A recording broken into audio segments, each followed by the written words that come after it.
of 1997 was a very difficult one for Sepultura. It's supposed to be the best year of Sepultura, you know, because the roots was exploding in the world.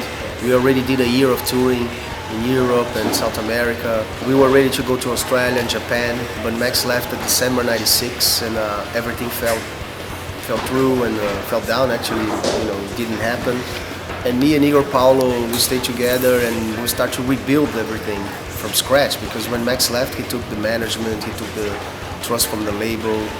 We didn't only lost a singer, which was hard enough for any band, but we lost everything that we took 10 years to build. Max took it for granted, you know. It was, everybody gave that to him, you know, all the work we did together. But we start from scratch. We wanted to change the name, you know, we wanted to do something else. We came to our senses and talking to a lot of people, lots of fans. We had 3/4 of the band right there, you know, so we felt that Sepultura was still, the spirit of Sepultura was still there, you know, we didn't left. We did a few demos. I was the singer. Roadrunner was really concerned. I wasn't ready to be the singer, of course. And I am a guitar player, you know, I didn't want to lose all the energy and time I put on the guitar to be a singer. But it was a great experience, nevertheless, you know, to pass through that dark corridor and find yourself, you know, and you start seeing a lot of doors opening and a lot of windows and light coming in and stuff, and then you realize you have a lot to do instead of being sad or crying over stuff that is not there anymore, you know. The faith is not the shape of the soul, just the heart and change of peace for pain. No mistake is big enough to bring you down. The wrinkles on your face is strength in your mind. Sepultura, Sepultura, Sepultura.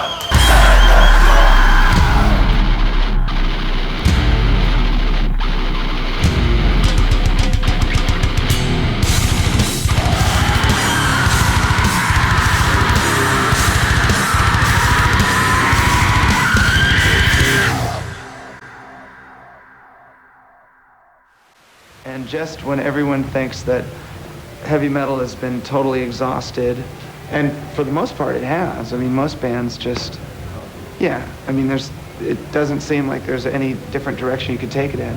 And then Sepultura released their new album, and it's amazing. I don't know if you've heard it, but it's awesome, you know? A lot of people, they have this image that the band was one person, and that's something that's totally ridiculous. Since February '98, we've just been together, working and living together as like a family, really.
celebrating 30 years of Sepultura with you all. Thank you very much for coming. Thank you.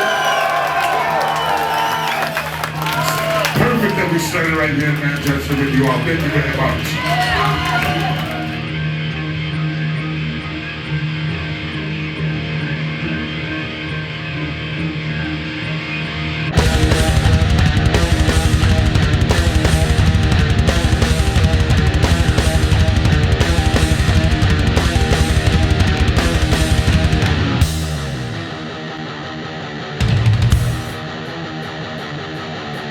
Derrick came in a very important moment. We already had like a few songs written for Against, basically almost at the end of '97. And he came down to Brazil because we heard the demo that he did for Choke.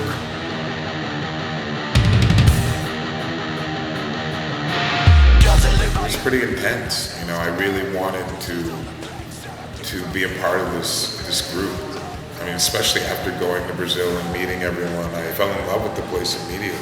It just seemed so right for me. It just felt that I fit in.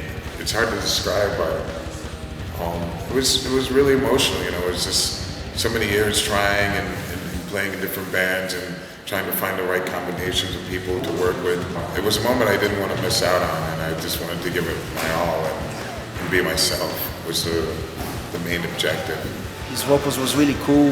He could do something different, you know, show a different way for Sepultura. Being able to do a variety of voices, not only scream, but to have some melodical stuff that I was doing in the past, and having them be able to hear that, knowing that they can advance in the future and try different things was really important. We didn't want to find any Max clone, just try to find something new, really. And Derrick was the guy, you know, visually, technically, you know, vocally, everything, you know.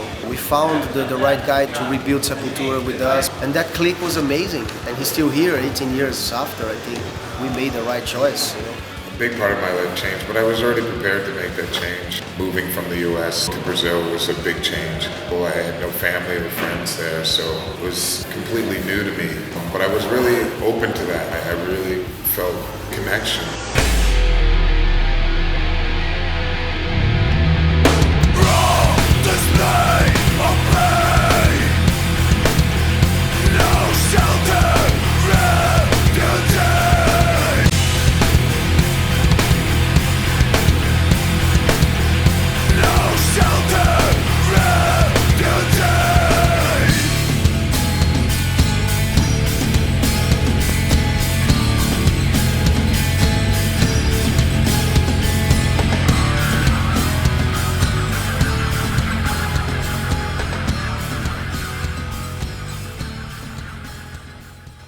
It was difficult the first few years, not knowing the language and learning the language and trying to determine who my friends were and who my friends weren't, and finding people who were real, you know, with me. After a few years of really struggling, I started to find my way there, to click with the culture and the people, and now it's hard to be away from them. You know, it's really, I found such a connection. It really is a second home for me.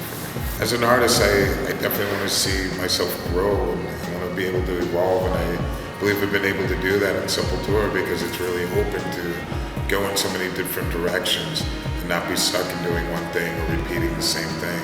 I think we all evolve as a band and individually. It's just really a crazy new beginning, it seemed, you know, and so everyone was really kind of nervous and didn't know what to expect, you know. We just knew that what we had written we were happy with, and we just wanted to put on a good show. If you put my first album with Sepultura Schizophrenia to the last album with Max Roots, you have very different bands right there. And we were growing up, getting married, having kids, traveling the world, you know. We were changing, you know. The names were the same, but we were changing for better. The first album recorded a song that was used for an audition to be in the band. So when we actually recorded it, it felt great to do that song because that was a song that really got me into the band, and it was finally completed with everyone writing the song together. I had only heard it instrumentally, but then once we got together and worked on the lyrics and the vocal arrangement and everything, just having that song complete and done and hearing it in my headphones with the CD in hand was like an incredible feeling. It was a feeling of accomplishment, a feeling that this was just a start to something very special. It was an exciting time. Even playing the song now, it reminds you of that excitement of not knowing where it can go, but just knowing that it's going somewhere forward. You know, a lot of people had doubts of what was going to happen with the band, and so once they saw that and they listened to the album, they were really, I think, reassured and just really anxious to hear, you know, something else as well, you know, like looking forward to the future. So that's what we really wanted, to have an impact at first and just have people stop like, wow, you know, and know that Sepultura is still alive. We're gonna play something now, which is off the Intense album. This came out in '98. It's a very important song. Joke! Kept this band going. Joke! Goddamn right. This next song, it's called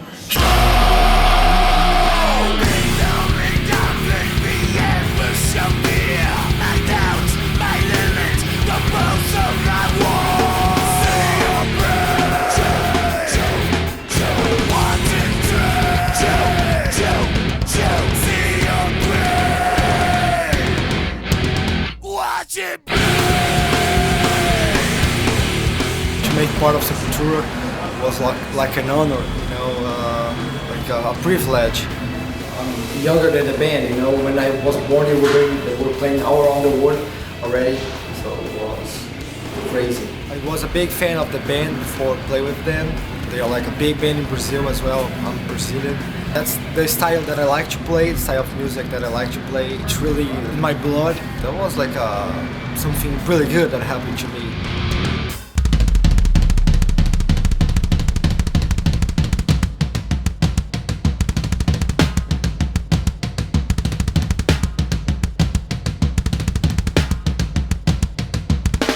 I had like a huge responsibility, you know, to fill the shoes from Igor or Jean. Those were like great drummers. When I first joined the band, I was only 20 years old, so it was a difficult time because all the fans, they were writing me and asking me, is he gonna able to play with the legendary Sepultura?